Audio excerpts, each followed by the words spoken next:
Hello, everyone, and welcome to the MEFA podcast. My name is Jonathan Hughes. And I'm Julie Shields-Bertina. And we have a great show for you today, as always. Later on in the episode, you're going to hear my talk with fellow Jonathan Gowin, from the New England Board of Higher Education. And he's going to talk to us all about a program called Tuition Break, which is a tuition discount program designed to help students in New England save on the cost of college. So if you have a student in New England who's getting ready to go to college or considering it, you really should listen to this because it can save you a lot of money. So Julie, before we get into that, what are we going to talk about first? Yes, well, we're going to talk about loan repayment. And the reason we're going to talk about loan repayment is because graduation is right around the corner. And so students should now become knowledgeable about a plan and figuring out how they're going to pay off their loans. Well, congratulations, Julie. I know you have a graduating senior yourself. I do. So my daughter's going to graduate in about 3 weeks. And it's an exciting time. And yeah, you can be sure over the summer I'll be making sure that she is prepared with this topic as well. So let me ask first, what is happening to these students who are graduating? What is the status of their loans right now? Yeah, well, if they've had loans in college, they've probably been in an in-school deferment. And that's where they have not been making payments while the student is in college. So then the student has 6 months after graduation, called the grace period, before they have to start repaying. But usually they have to start repaying 6 months after the date of their graduation. So they should be notified by their servicer that, oh, your loans are entering a grace period and here will be your due date. That's how that should work. And who's the servicer then? And we'll talk about that for just a second. Yeah, so the servicer is the company that handles the repayment part of the loan process. Probably they will reach out to the student via email. And I guess the first thing is to just be on the lookout for that, to know that is coming, either in your mail or in an email. You might not know who your servicer is. You can go to studentaid.gov. And that's one place you can find out who your servicer is. But you might just hear from them right away anyway. Okay, so first piece of advice, be on the lookout, read your mail, read your email. Second piece of advice. Yeah, it's a good idea, even before your servicer gets in touch and tells you, is to know what you have borrowed. Because you need to have an idea of what you've borrowed and what the payment is going to be once you have to start repaying. And so then you have to start thinking about, how am I going to make that happen? Now, the good thing is you have some time to do that, right? So you have a time to get a job, set up, what are you going to do post-college? But you want to make sure that you are factoring in the fact that in 6 months, you're going to have a loan payment. Now, when the servicer reaches out to you, they're going to give you a lot more detail about what loan repayment options and when the first payment is due. We always tell people that if you took all of the federal student loans while you were in college, that's the federal direct student loans, you'll graduate with roughly $27,000 in loans, which under a regular repayment plan would be about $300 a month. But you have many choices about repayment plans. And so you get to choose the repayment plan that is best for you.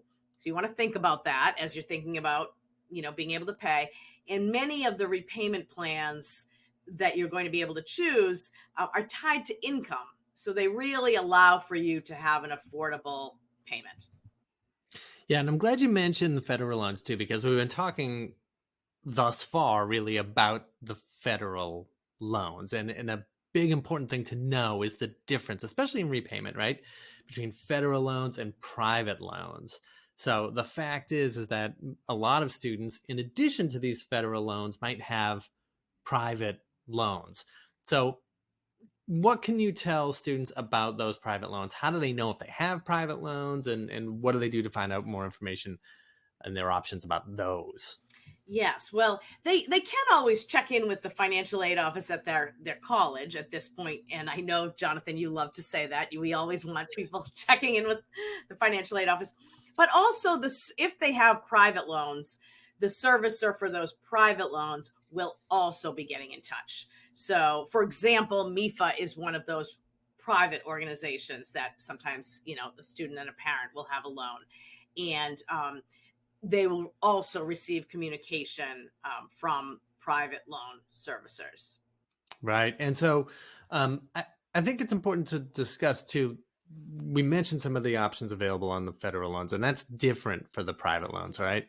Yeah, most of the time with the private loans, you're going to see this is how much I owe, and this is my monthly payment, and this is when it's due. Also, many times 6 months after your graduation date. And in general, you don't get to choose your repayment plan. You just pay that off. But if there is any problem, if you have any problem, do contact your servicer on those private loans as well. But just know they don't have the variety of repayment options that the federal student loans do. Yeah. So check your email, check your mail, know what kind of loans that you have, how many loans that you have, what's your outstanding balance, etc. What else? Yeah, so I guess just then doing that planning, right? So, I guess the big piece will be students will be trying to figure out what's their next step, maybe trying to land a job, maybe they already have one or they have a plan to start in the summer, but to start to figure out, what that monthly, and they'll do this over the course of the 6 months, figure out what income do I have coming in every month, and then what expenses do I have? So that's sort of like, creating your budget and tracking your expenses. But that really is key, because what you need to do is make sure that by the time you have to start paying the loans 6 months later, that you're in a situation where you have enough money coming in that you're able to pay your expenses you need to pay, whether that be a cell phone, a car payment. I don't know what the other things could be. It could be an apartment, whatever, that you have enough space for your loan payment. And if you don't, then you have to kind of figure out, all right, what can I give up here? How can I create a life where my income is enough to pay for my expenses, including my loan payment? I'll throw in a plug here too about setting up auto debit or having your payments automatically deducted from your bank account, because that is something that is it's something that servicers offer as an option to how you can sort of conveniently repay your loan. So I will be very candid, as I always am on this point. When I graduated college and my loans went into repayment, I was terrible at repaying my student loans at first, when I actually had to sit down and write out a check and mail it in, and my repayment record was very bad. Luckily, I was able to get it together enough to get on a automatic withdrawal, and I didn't miss a payment, for years and years until I paid my loans off. Why is it a good idea to make your loan payments on time? Yeah, well, the good thing about it is that if students make loan payments on time, that actually goes on your credit record as a positive. So that will give you credit, and positive credit, which is a good thing to have in life. If you go to get another loan, a car payment, a car loan, or a mortgage, to see that you have a good credit score. And that's a whole other webinar, but just repaying your loans on time is good for your credit record. And it's really great for a young person to be able to establish that early on in a year or two by paying student loans. What can happen if you don't? If you don't pay your student loans, then yeah, life can just get messy. That's going to look bad on your credit. And, the federal government is going to try to make sure they get their money. So you just don't want to get into that situation. You just want to pay and on time. And I love your idea about making it convenient and setting up that automatic payment with your servicer. But then let's say someone might be afraid to set up that automatic payment in case they're nervous if they have trouble down the road, the key is stay in touch with your servicer always. And if you need to make a different, join a different repayment plan, change your repayment plan, anything like that, stay in touch with your servicer, be proactive about it so that you keep paying your loans and can then have that be a positive on your credit record. Now it is time for the MEFA Mailbag, and these are questions that have come into us over the past weeks and that have been answered by our college planning team. So remember, if you have any questions, you can email us at collegeplanning@mefa.org, or you can call us at 800-449-MEFA, or you can reach us over social media on Facebook at MEFA MA, on Twitter at MEFA Tweets, and on Instagram at MEFA_MA. Our question today comes to us from a customer who wrote to us. My daughter will be a senior in high school next year. She has almost zero interest in going to college. Won't start researching them online, won't go on any visits. The only glimmer of hope is that she said she wants to major in chemistry, which suggests that college is somewhere in her mind, but she won't even talk about it. Do you have any suggestions on how to motivate a student who doesn't seem to want to go to college? We know we can't make her go. Is a gap year better than her going and not liking it, or working at it? Julie.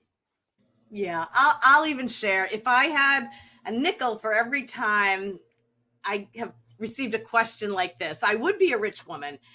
I think what you're experiencing is very common.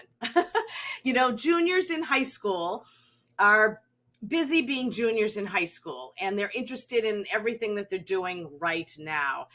And to try to get them interested in something that's going to happen a year and a half from now can be hard. There are always those superstar students who've known since ninth grade what they want to do, and they're on top of everything. But what you're describing is very normal. So that's the first thing I would say.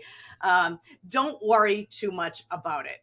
One nice thing is that as the high school begins to share more and more information with students about making the plan, the students will be carried along with that a little bit.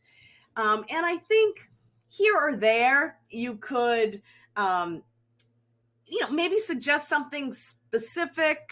I know you said, your student really didn't want to go on a visit, but if it fits in, you're driving by someday, you could here or there have a conversation about it. But it sounds like in your case, you might want to just, back off a little and know that there's a whole year to pull this together.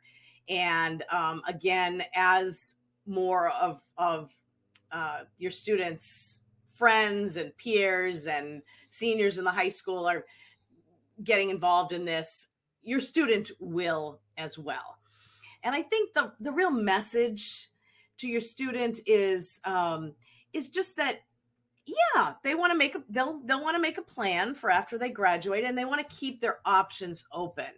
So when it comes time when students are applying to college starting in senior year, it's not a bad idea whether they're going to go to college or not go to college right away, or to perhaps apply to a couple of colleges, again, just to keep options open. But they can also explore jobs and other career paths, or as you say, maybe they'll decide when it comes to senior spring that they're more interested in a gap year. So all of it is good. And I think you can continue to have conversations, but maybe fewer and maybe more spread out, and take that pressure off. And I bet the interest will happen in time. All right, Julie. Well, thank you one more time. Remember, if you have any questions, you can email us at collegeplanning@mefa.org. The phone number is 800-449-MEFA, and our Facebook is MEFA MA, Twitter @MEFA Tweets, and Instagram MEFA_MA. Now, let's go to my conversation with the Director of Tuition Break, Jonathan Gowin. Jonathan Gowin has had a dynamic career in higher ed, beginning as an admissions associate for Trinity College in Hartford, and then an assistant director of admissions for Carnegie Mellon University. Last year, he moved up to Boston to become the director of the New England Board of Higher Education's program, Tuition Break. I'm not going to say too much more about that. I'll let him do that. So welcome, Jonathan Gowin, to the MEFA podcast. Thank you very much, Jonathan. Good to be here, and with another Jonathan, no less. I know, and we started this show actually with another Jonathan as the host. So it was the MEFA podcast with Jonathan, and he moved on, and now it feels good to have another Jonathan back in the show again. So thank you. Of course, feels very auspicious. Yes, yeah. So I mentioned NEBHE, the New England Board of Higher Education. Why don't you tell the folks listening who is NEBHE and what do they do to help students? It's a great question. It's a great question because we do a lot here. So the New England Board of Higher Ed is what's classified as an interstate compact organization. So we're very interesting in that we occupy a quasi-public space. We were formed about 70 years ago when all 6 governors of the New England states came together. It was in the post-World War II Eisenhower era of interstate collaboration, and the governors got together and said, there's really a lot of room for collaboration in higher education in New England. We're a small state with a lot of colleges and universities. Let's see what we can do to work together. The New England Board was formed as to be the organizational development of this mission, and so we were built to fulfill that mission. Now, Tuition Break actually was the first program that was founded when NEBHE began to take shape. So we have an incredibly long history of success. When it comes to the work that we do directly for students, Tuition Break is really front and center of that work. Been providing discounts on tuition to students for over 70 years. Of course, we've expanded into other avenues. We have been very active in the workforce development space, really focused on helping to support the development of relevant credentials. We've been involved in the distance education space as well, making that process easier for institutions and then by extension, students. More recently, we've been supporting pathways through transfer from community colleges to four-year universities. But certainly Tuition Break has really been the tip of the spear in terms of our student-facing work. You mentioned workforce development there, and I didn't know that was something that NEBHE does a lot of. Is that something that you think, an area whose time has come in a sense of that we're seeing more workforce development? Absolutely.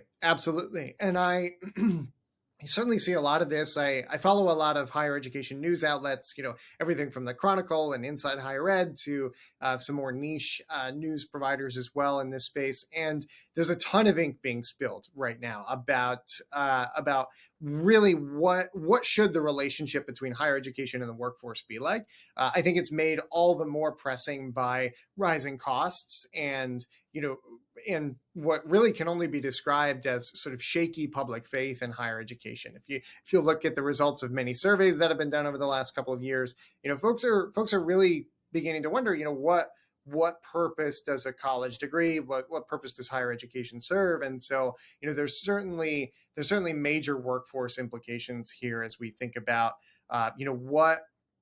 what do we need as a nation? What do we need and our states need and regions need as economies? And what sort of talent and training will we need to have to fulfill these things? And of course, higher education is the primary pathway for credentialing at the moment. And so, we've really been as an organization, connecting with a lot with legislators and policymakers around what that relationship could look like. Most recently, we've done some great work in the state of Connecticut as it relates to the tech talent sphere and digital skill sets, working to forge relationships between institutions and with private entities. So let's bring it back to the tip of the spear, as you call it, which is Tuition Break. And you are the director of that program. So I wonder if we could cover what Tuition Break is, and then what's your role there as director? Yeah, absolutely. So first things first, Tuition Break is, the way I describe it is an opportunity for New England residents to save money on their tuition when they enroll at an out-of-state public college. So the great thing about Tuition Break is that we really we exist to support New England students that want to go to a New England institution. Now, primarily what we do is we do that by providing a discount on the out-of-state tuition rate when a student enrolls outside of their home state. So, for example, Massachusetts residents listening in today, if they have any interest at all in studying still within the region, but outside of Massachusetts, so anywhere in Vermont, Maine, New Hampshire, Rhode Island, or Connecticut, there are opportunities through Tuition Break to save on their tuition costs. So that's really the critical element of why we exist. There are some more layers to it in terms of the discount is in many ways really predicated on academic major choice. And we do work solely with the public institutions versus the private institutions in the region, but certainly a really wonderful opportunity for students to save money. And we can certainly unpack the process and the steps as well. In terms of my role here, my main job is the way I see it is to be a resource to parents and the public. That's goal number one, to ensure that they have the information they need about Tuition Break and are aware of the opportunities. Of course, there's also a significant administrative management of the program that's required. As I said, the discount is in many ways dependent on the student receiving the discount, rather, is in many ways dependent on what academic major they choose. And so we have a major annual process every year that is reviewing all of the academic programs through which tuition discounts can be gained. And so that's a fairly labor-intensive process. And then we do a robust level of data analysis and reporting as well, so that we can go back to the public, we can go back to legislators and say, look, here's really the extraordinary benefit of this program. And we're really proud of the fact that we can point to really impressive statistics. Last year alone, we saved the residents of New England on the order of about $164 million total in tuition. So, we certainly have some really good statistics and data to back up our work, and that's an exciting layer to the job as well. I'm curious.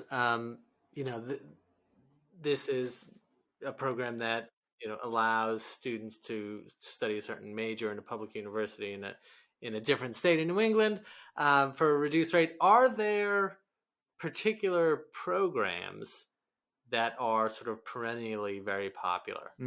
It's a great question. And I will say, so when the program was founded, when we were first created, it was really it was aimed at providing students opportunities to save money when they wanted to enroll in an academic major that wasn't available in their home state. So that's really how the program got started, is that it was about making sure that students who knew they wanted to study that one particular thing, but didn't have access to in-state tuition, didn't have access to, in other words, the most affordable college tuition of the day. And so that was why the program was created. And so therefore, many of the programs that have been staples of Tuition Break for many years are those that are particularly unique. They may not be the only one in the region, but they may be one of only two or three. And so, that's so some very common ones that we see. For example, Homeland Security at the University of New Hampshire is particularly popular. We've seen while these programs have expanded a little bit, they've become slightly more popular. Their academic programs in the realm of sustainability and very niche sort of ecological areas have been very, very popular as well. The same has been true actually of the broader engineering space. Of course, many institutions over the last decade or so have expanded engineering offerings with the demands of sort of modern workforce. But for a long time, for many, many years, highly specialized engineering pathways were and still are in many ways a staple of Tuition Break as well. Can you tell me about the flexible program? Yeah, absolutely. So what I just described before is how we classify what are called our specialized programs. That means the discount is available to students when they don't have that same academic program available in their home state. That was, like I said, it's the way that the Tuition Break was founded. It's the way that we operated for about 60 of our 65 years. But several years ago, in the late 2010s, some analysis we were doing some analysis of the programs, assessing reach, assessing how students were getting connected to it, and just generally trends in enrollment across the region. And really what we decided to do was expand the parameters of the program, give institutions, our colleges and university partners some more flexibility, and also give our parents, families, and students some more flexibility as well, which spawned, as your question suggests, the flexible programs category. So unlike our specialized programs, which are predicated on an academic major not being available in the student's home state, the flexible programs model allows our partner universities to say, actually, I'm going to offer this academic major or program to all residents of New England at a discount, making it immaterial if that program is available in the student's home state. This is something that it launched formally in the fall of 2019 and really has taken off. In fact, there's a good number of colleges and universities across New England that have decided to offer all of their academic programs as flexible, meaning that the tuition break discount is available to all New England residents. And so it's expanded very rapidly in the last 4 years, and especially even through COVID as well.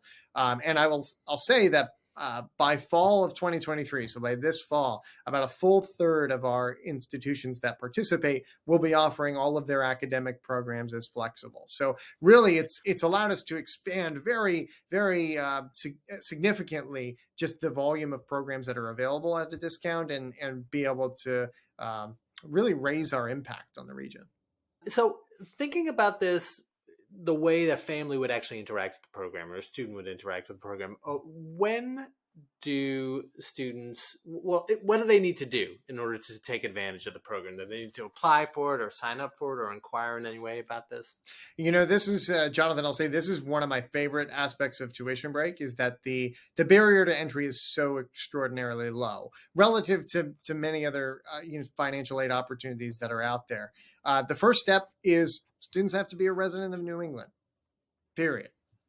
You live in New England, you live in one of these states, and as well, you have to have at least some interest in studying outside of your home state, right? So those are the first two things to accomplish. Live in New England, have an interest in studying outside of your home state at a public university or community college. The second step then is to apply for admission to that university. Now, the brilliant thing about tuition break is that we don't have a separate application of our own. We don't require students to reach out to us and indicate interest or submit any paperwork, none of that. Really, it's just the only step to receiving tuition break is applying for admission at the institution. So utilizing the common application if that college uses it, or submitting their own, the application of that university. Whatever process a student would ordinarily have to take to apply, they do that as planned. Now, the third step really is not so much a formal step, but certainly one that I highly recommend and really emphasize with every student and family member that I talk to, is to communicate as much as possible, to reach out both to the admission counselor at their college or university of interest, even to us here at NEBHE as well. Just to really say, look, I understand that this program exists. I understand that there are opportunities to save money. Have I done everything that I need to do? Am I all good to go? That's something that, again, it's not a required part of the process, but I really can't emphasize enough for students and families that that kind of due diligence is really, really beneficial, especially because with tuition break, as I said, there is an academic major component to this in many cases. And so it's always a good idea to say, to reach out to, especially your admission counselor at a college or university, and communicate and make sure you fully understand how tuition break works at that institution, and that the majors that they're interested in are available at that discount. When do families or students usually find out about this program? Do they know beforehand when they're applying to certain colleges that it's within tuition break, or do they find out after they've been accepted that they're eligible for this? It's a good question. And truthfully, it really does depend. I will say one of the great benefits of the program existing for so long. We've got 70 years of momentum behind us, and so therefore, there is a lot of word of mouth that goes around the region, and so most folks, whether they know it or not, are aware of Tuition Break, or perhaps by our other name, which is the New England Regional Student Program. So many folks are aware of us. However, one of the things that we're really here at NEBHE striving to do more of is to communicate more earlier and more often with families to give as much understanding about this process as possible. I think that Tuition Break, while it's a great benefit that we don't have a separate application, we don't have separate paperwork, it saves students and families time, but it also means that they may not know before they apply for an institution and then receive a discount, because our institutions are factoring all of this in when they're making their admissions decisions and calculating financial aid award letters. And so there are cases where families may not know about the Tuition Break discount until they receive their award letter. It's a nice surprise, but it's one of those things that we want to do more of as an organization, is really get out in front of folks and say, look, you should know about this. We don't have any skin in the game. Like I said, we don't require applications or any of that. We are simply out here, evangelizing about the benefits of the program. And, if it works for a student and family, great. But if not, and they find other financial aid avenues, that's also great. We're really here to put the message out there, and for the students for whom it's a good fit, and to support that pathway and that information sharing all the way up to the time of their enrollment.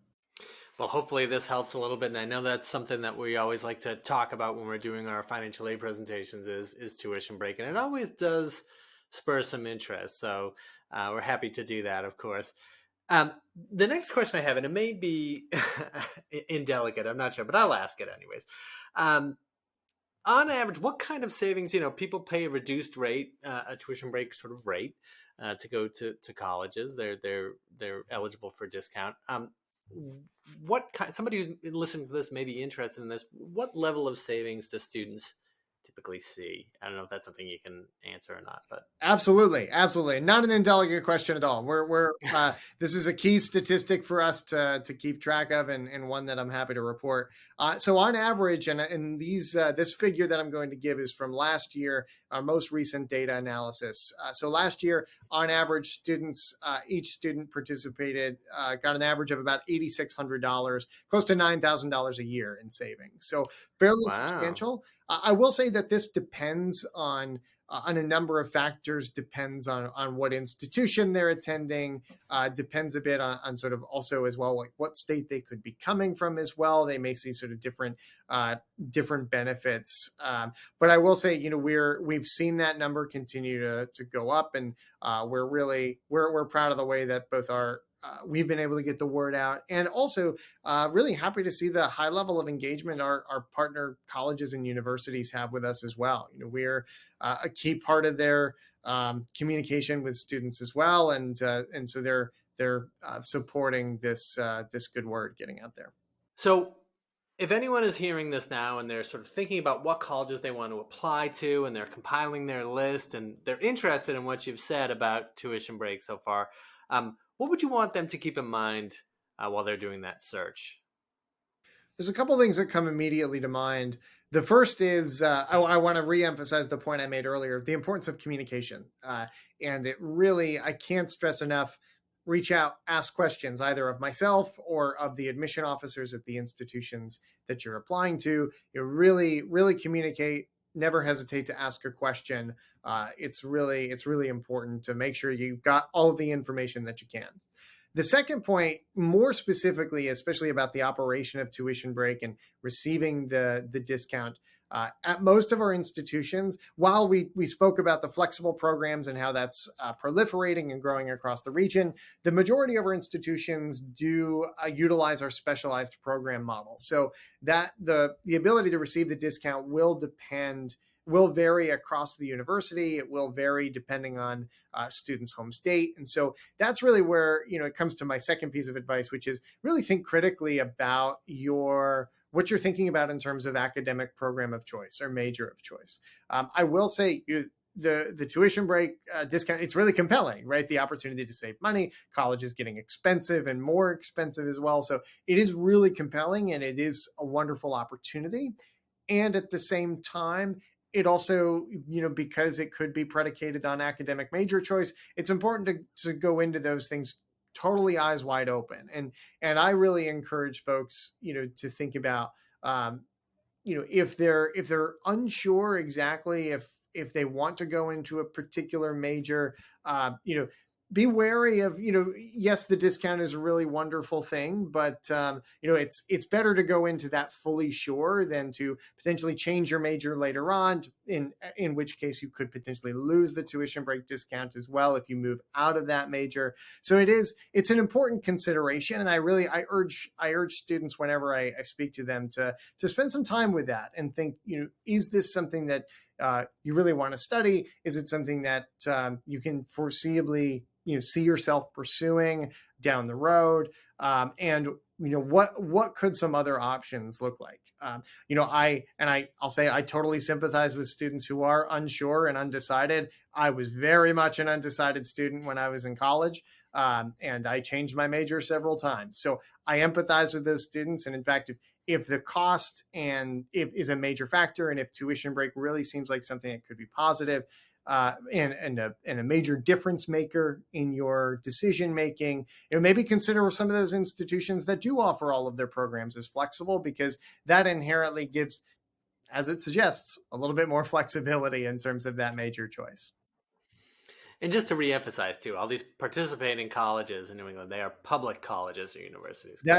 That is correct. Yes. In fact, we're really proud to say that every single one of the public community colleges and four-year universities in New England do participate in tuition break. So that is one thing it's a really strong point of pride for us to be able to say we've got complete participation across the region. Yeah, that's fantastic. So I guess the final question, if anybody has any questions about the program, how can they find NEBHE and how can they interact with you? Yeah, please feel free. Reach out whenever you have questions. Our website is NEBHE.org. That's NEBHE.org. Our specific website has a /tuition break after that.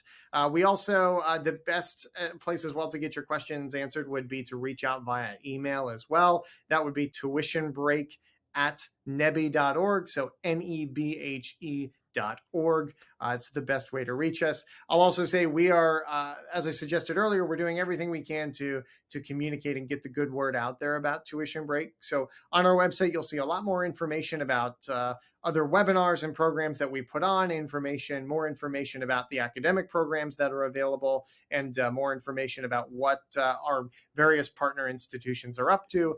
So please check out our website, reach out with any questions, and look forward to talking to you all in the future. Yeah, I know you did a webinar with us a short time ago, and we can and will put a link to that in the show notes. Well, thank you so much, Jonathan. This was a real pleasure.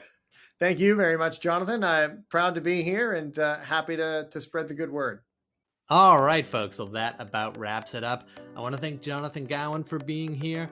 And folks, if you liked what you heard today and you want to know more from us on planning, saving, and paying for college and career readiness, you can follow us on Apple Podcasts, Spotify, Stitcher, wherever you get your shows. And please remember to review us. It helps us to keep doing what we're doing and to keep getting this show out to folks like you. So Julie, once again, thank you. Thank you. I want to thank Sean Connolly, our producer, and AJ Yee for his assistance in posting the show. Once again, my name is Jonathan Hughes, and this has been the MEFA Podcast.